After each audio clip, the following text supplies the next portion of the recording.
Happy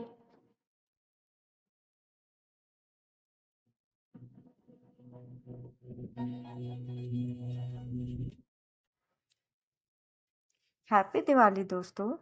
मेरे YouTube channel my दास्तान diary में आपका बहुत बहुत स्वागत है। जैसा कि आज है दिवाली। दिवाली पर हम सभी माँ लक्ष्मी को प्रसन्न करने के लिए उनकी पूजा बहुत ही श्रद्धा पूर्वक करते हैं। और आपको तो मालूम ही है कि कोई भी पूजा बिना कथा के पुण्य नहीं मानी जाती। तो चलिए सुनते हैं दिवाली पर माँ लक्ष्मी को प्रसन्न करने के लिए रोचक और कुछ पौराणिक कथा।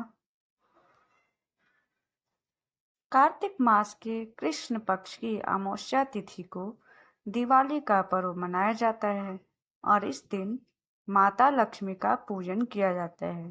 लक्ष्मी पूजा के बाद दिवाली की कथा अवश्य सुननी चाहिए। आइए जानते हैं दिवाली पर पढ़ी जाने वाली कथाओं के बारे में।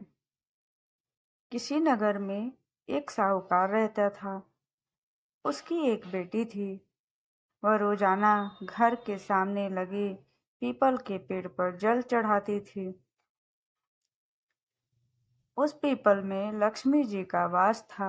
एक दिन उसी पीपल के पेड़ से लक्ष्मी जी प्रकट हो गई और साहूकार की बेटी से बोली, मैं तुमसे बहुत प्रसन्न हूँ, इसलिए तुझे सहेली बनाना चाहती हूँ। साहूकार की बेटी बोली, क्षमा कीजिए, मैं अपने माता पिता से पूछकर ही बताऊंगी। उसने घर आकर अपने माता पिता से सारी बात कही और उनकी आज्ञा से लक्ष्मी जी का प्रस्ताव स्वीकार कर लिया। इस तरह वे दोनों सहेलियां बन गई। लक्ष्मी जी उससे बहुत प्रेम करती थी।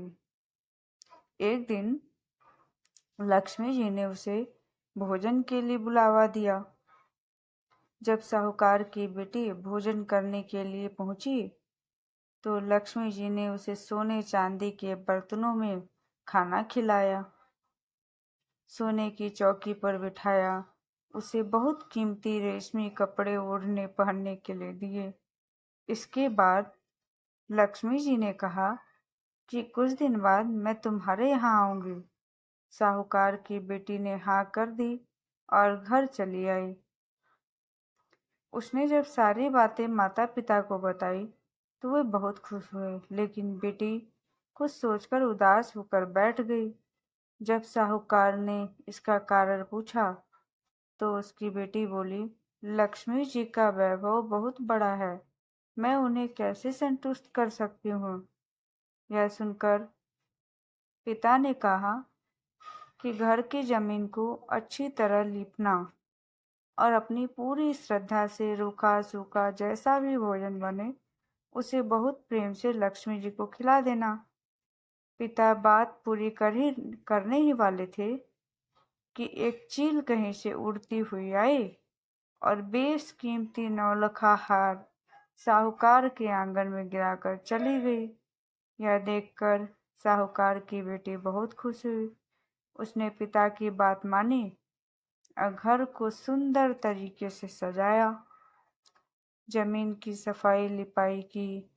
चील ने जो हार उसके घर में गिराया था उसे बेचकर लक्ष्मी जी के लिए अच्छे भोजन का इंतजाम किया। उन्होंने सोने की चौकी, रेशमी दुशाला खरीदा। जब लक्ष्मी जी घर आई तो साहूकार की बेटी ने उन्हें सोने की चौकी पर बैठने को कहा। इस पर लक्ष्मी जी ने कहा, इस पर तो राजा रानी बैठते हैं। इतना कहकर वह साफ जमीन पर ही आसन बिछाकर बैठ गई और बहुत प्रेम से भोजन किया। वह साहूकार के घर के आदर सत्कार से बहुत खुश हुई और उनका घर सुख संपत्ति से भर गया।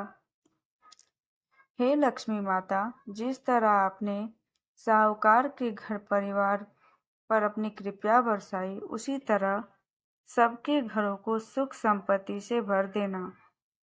एक बार कार्तिक मास की अमावस्या को लक्ष्मी जी भ्रमण पर निकली। चारों ओर अंधकार व्याप्त था।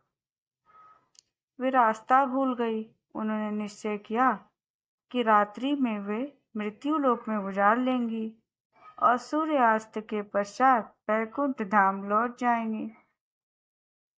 किंतु उन्होंने पाया कि सभी लोग अपने अपने घरों में द्वार बंद कर सो रहे हैं। तभी अंधकार के उस साम्राज्य में उन्हें एक द्वार खुला दिखा, जिसमें एक दीपक की लौ टिमटिमा रही थी। वे उस प्रकाश की ओर चल दी। वहां उन्होंने एक वृद्ध महिला को चरखा चलाते देखा।